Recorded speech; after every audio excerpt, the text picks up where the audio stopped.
Innal hamdalillah nahmaduhu wa nasta'inuhu wa nastaghfiruh wa natubu ilayhi wa na'udzu billahi min shururi anfusina wa min sayyiati a'malina. Man yahdihillahu fala mudilla lahu wa man yudlilhu fala hadiya lahu. Ashhadu an la ilaha illallah wahdahu la syarika lahu wa ashhadu anna Muhammadan abduhu wa rasuluhu la nabiyya ba'dah. Qala Allah ta'ala fi kitabihil karim, ya ayyuhalladzina amanu taqullaha haqqa tuqatih wa la tamutunna illa wa antum muslimun. Ya ayyuhan nasu attaqu rabbakumul ladzi khalaqakum min nafsin wahidah wa khalaqa minha zawjaha وبث منهما رجالا كثيرا ونساء واتقوا الله الذي تساءلون به والأرحام إن الله كان عليكم رقيبا.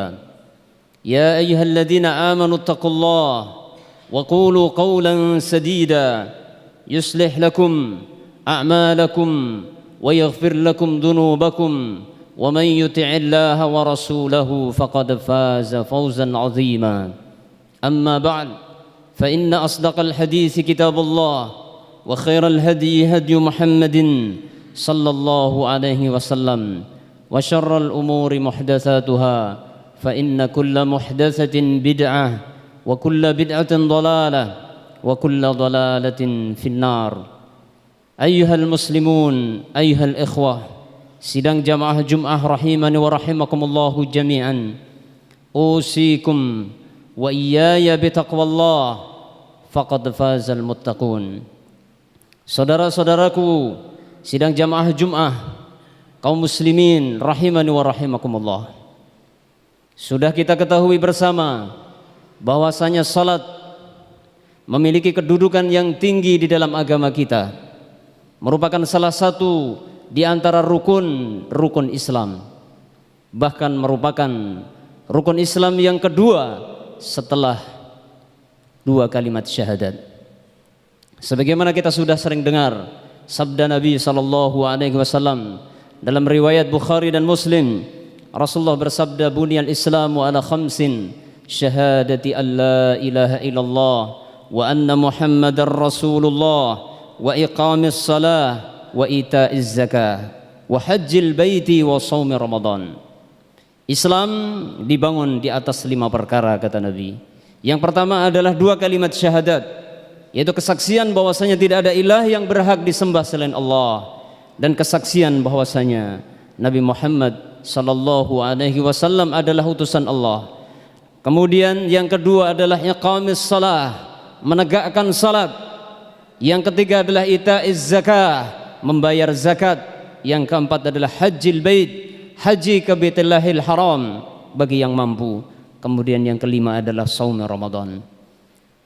Hadis ini sudah sering kita dengar, bahkan banyak di antara kita sudah hafal hadis ini. Akan tetapi sudahkah kita renungkan dan kita hayati kandungan makna yang terkandung dalam hadis ini, khususnya poin yang kedua, iqamis shalah, menegakkan salat. Dari hadis ini menunjukkan bahwasanya salat memiliki posisi yang sangat tinggi dalam Islam, memiliki posisi yang sangat besar di dalam Islam, tidak boleh kita pandang remeh. Dan di yaumul qiyamah, salat adalah merupakan amalan yang pertama kali dihisab oleh Allah Subhanahu wa taala sebelum amalan-amalan yang lain. Bukankah kita sudah pernah mendengar dan sudah hafal sabda Nabi sallallahu alaihi wasallam, inna awwala ma yuhasabu bihil abdu yaumal qiyamati salatuh fa in saluhat faqad aflah wa anjah wa in fasadat khaba wa khasar. Sesungguhnya amalan yang pertama kali di antara amalan hamba yang akan dihisab oleh Allah Subhanahu wa taala di yaumul qiyamah adalah salatnya. Maka bila mana salat seorang hamba itu baik, maka dia akan berbahagia dan sukses.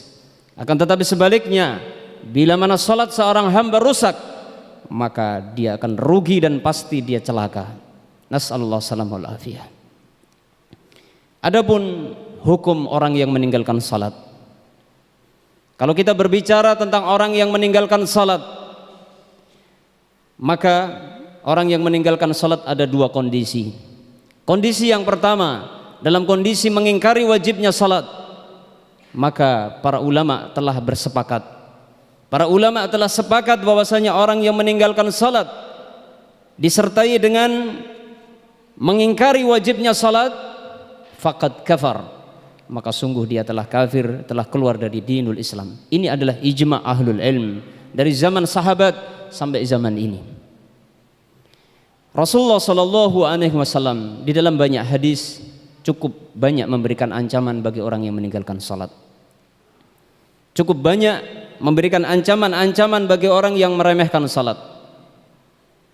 Sehingga dari dalil-dalil yang cukup banyak tersebut terjadilah ijma' di kalangan para ulama, barang siapa meninggalkan salat dalam kondisi mengingkari wajibnya salat, faqad kafar, sungguh telah keluar dari agama Allah. Akan tetapi para ulama berbeda pendapat. Dari zaman sahabat sampai ulama di zaman ini berselisih pendapat tentang status orang yang meninggalkan salat dalam kondisi masih meyakini wajibnya salat. Meninggalkan salat akan tetapi masih punya i'tiqad bahwasanya salat hukumnya adalah wajib. Kita tinggalkan khilafnya para ulama. Cukuplah kita renungkan dan kita hayati, kita fahami baik-baik bagaimana ancaman-ancaman dari Allah dan Rasulnya yang cukup banyak di dalam Al-Quran dan Sunnah bagi orang-orang yang meninggalkan salat dan orang-orang yang meremehkan salat. Rasulullah sallallahu alaihi wasallam dalam sebuah hadis yang sudah populer di tengah-tengah kita mengatakan, al-ahdul ladzi bainana wa bainahum as-salah faman tarakaha faqad kafar. Hadis riwayat Imam Ibnu Majah, Imam Nasai, Imam Tirmidzi dan yang lain. Dalam hadis ini Rasulullah mengatakan perjanjian yang membedakan antara kami dan orang-orang non-Islam adalah salat. Maka barang siapa yang meninggalkan salat faqad kafar. Kita tidak berbicara, tidak kita bahas panjang lebar tentang khilafnya ulama tentang yang dimaksud dengan kafar di dalam hadis ini. Akan tetapi cukup hadis ini menjadikan hati orang-orang yang beriman menjadi takut meremehkan salat, apalagi sampai meninggalkan. Faman tarakaha faqad kafar. Barang siapa yang berani meninggalkan salat, maka sungguh dia telah kufur. Bahkan di dalam hadis-hadis Nabi dan di dalam Al-Quran banyak sekali ancaman-ancaman bagi orang-orang yang meremehkan salat. Walaupun masih mengerjakan salat, walaupun dia masih menjaga salat, akan tetapi dia menyia-nyiakan tadyi'u waktu salat, menyia-nyiakan waktu salat, menunda-nunda waktu salat, meremehkan waktu salat.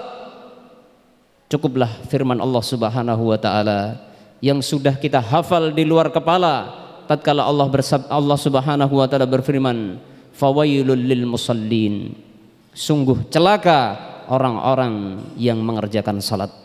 Al-Imam Az-Zahabi rahimahullahu taala di dalam kitabnya Al-Kabair menyebutkan yang dimaksud dengan wail itu adalah wadin fi jahannam, adalah sebuah lembah yang ada di tengah-tengah neraka jahanam.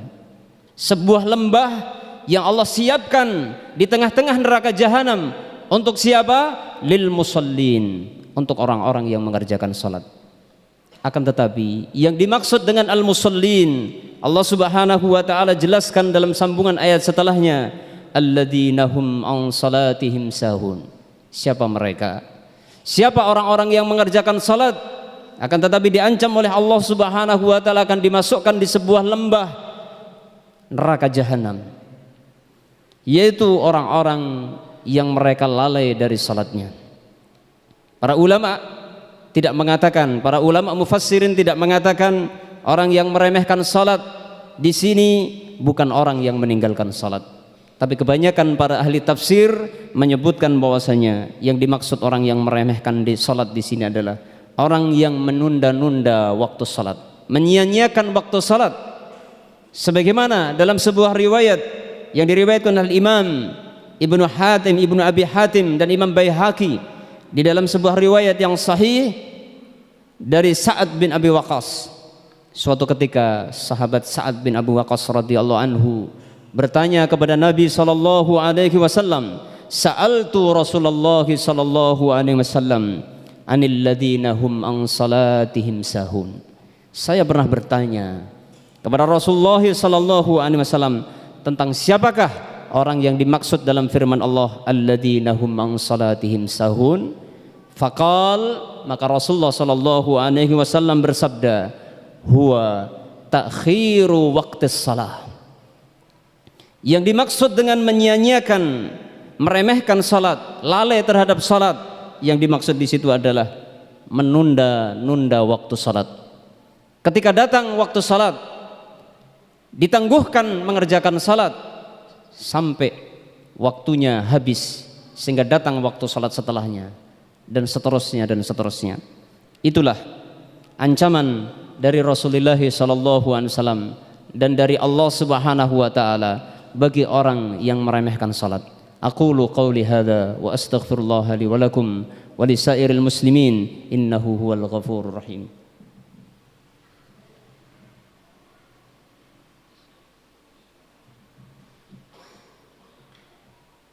Alhamdulillahi rabbil alamin alladzi anzalal qur'ana bilisanin arabiyyin mubin ala abdihi wa khalilihi Muhammad ibn Abdullah khatamil anbiya'i wal mursalin.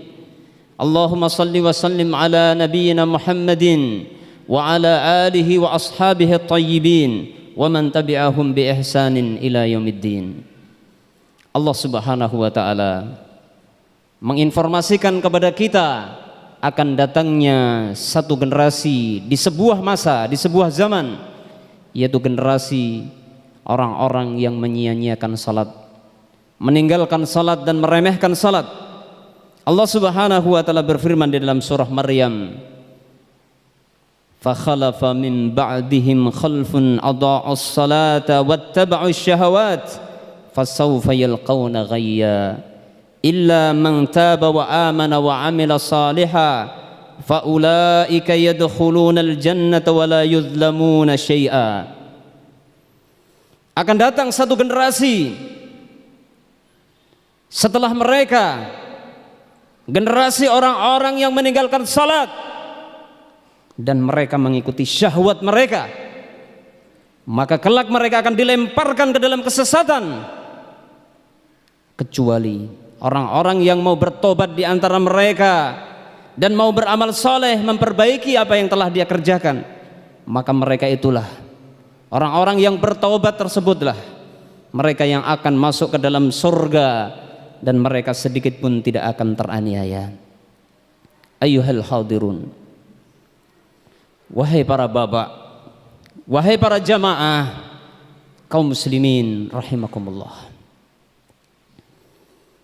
Apakah kita menginginkan lahir dari istri kita generasi-generasi yang disebutkan di dalam ayat ini? Allahul musta'an. Tentunya tidak seorang pun dari para orang tua yang beriman yang menginginkan anaknya masuk dalam firman Allah, khalfun adha'us salah wattaba'us syahawat. Orang tua, seburuk apapun kondisi orang tua, pasti sayang kepada anaknya. Setiap orang tua pasti menginginkan anaknya hidup bahagia, bukan hanya di dunia, akan tetapi hatal akhirah, sampai ke akhirat. Dan konsekuensi dari orang tua yang menyayangi anaknya, maka dia akan melakukan berbagai macam upaya-upaya agar anaknya tidak terjerumus ke dalam jurang kebinasaan yang akan mencelakakan dirinya. Itu sebagai bukti kasih sayang orang tua. Sebaliknya, bukti dusta orang tua yang mengaku sayang kepada anaknya, maka akan membiarkan anaknya tersebut terbuai dengan berbagai macam nafsu dan syahwat, membiarkan mereka bersenang-senang dengan berbagai macam hal yang haram, bahkan meninggalkan kewajiban-kewajiban yang diperintahkan oleh Allah Subhanahu wa taala. Wahai para bapak, saya yakin kita yang hadir di sini semuanya sayang kepada anak-anak kita. Maka tunjukkanlah, buktikanlah kalau Anda sayang kepada putra-putri Anda. Apakah Anda menginginkan anak keturunan Anda termasuk yang ditanya oleh para malaikat kelak di yaumul qiyamah, ma salakakum fis saqar? Apa yang menyebabkan kalian masuk ke dalam saqar? Apakah kita menginginkan anak-anak kita termasuk golongan orang yang ditanya oleh para malaikat, ma salakakum fis saqar? Apa yang menyebabkan kalian masuk ke dalam neraka saqar ini? Yang kemudian mereka menjawab, qalu lam naku minal musallin. Mereka akan menjawab, disebabkan karena kami tidak mengerjakan salat. Ayyuhal hadirun, mendidik anak-anak kita adalah kewajiban kita. Orang yang pertama kali berkewajiban untuk mentarbiyah anak-anaknya adalah kedua orang tuanya. Anak adalah anugerah dari Allah, nikmat dari Allah Subhanahu wa taala, akan tetapi sekaligus amanah yang sangat berat. Maka marilah kita berupaya semaksimal mungkin untuk memperhatikan pendidikan agama mereka, khususnya dan umumnya adalah pendidikan-pendidikan yang lain, akhlak mereka dan lain sebagainya. Dan ad-din, agama adalah yang nomor satu. Allah Subhanahu wa taala berfirman di dalam Al-Qur'an, ya ayyuhalladzina amanu qu anfusakum wa ahlikum nara. Wahai orang-orang yang beriman, jagalah diri kalian dan anak keturunan kalian, keluarga kalian dari api neraka. Perintah di dalam ayat ini para ahli tafsir mengatakan yufidul wujub, memberikan faedah wajib. Artinya wajib bagi setiap orang tua, khususnya kepala rumah tangga, untuk memperhatikan agama anak dan istrinya. Jangan biarkan mereka terombang-ambing dalam nafsu dan syahwat, terombang-ambing dalam berbagai macam kesesatan, yang akhirnya bukan hanya mereka yang celaka, akan tetapi mereka akan menyeret kedua orang tuanya masuk ke dalam neraka bersama mereka. Nas'alullah salamul afiyah. Kita semuanya sudah tahu, sudah sering kita dengar bagaimana Rasulullah Shallallahu Alaihi Wasallam memerintahkan kepada kita semuanya untuk mengajarkan salat anak-anak semenjak usia masih kecil. Rasulullah Shallallahu Alaihi Wasallam bersabda dalam sebuah hadis, muru auladakum bis salati wahum abna'us sab'in wadribuhum 'alaiha wahum abna'u ashrin wa farriqu bainahum fil madaji'. Hadis yang diriwayatkan oleh Al-Imam Ibnu Abi Syaibah, Abu Dawud dan lain sebagainya dengan sanad yang sahih. Coba kita simak dan kita renungkan sabda Nabi ini, muru auladakum bis salah wahum abna'us sab'in. Perintahkanlah kepada anak-anak kalian untuk mengerjakan salat pada saat mereka usia 7 tahun. Para ulama mengatakan anak usia 7 tahun belum berkewajiban salat, belum dibebani wajibnya salat, akan tetapi orang tua pada saat itu mulai wajib untuk mengerjakan salat.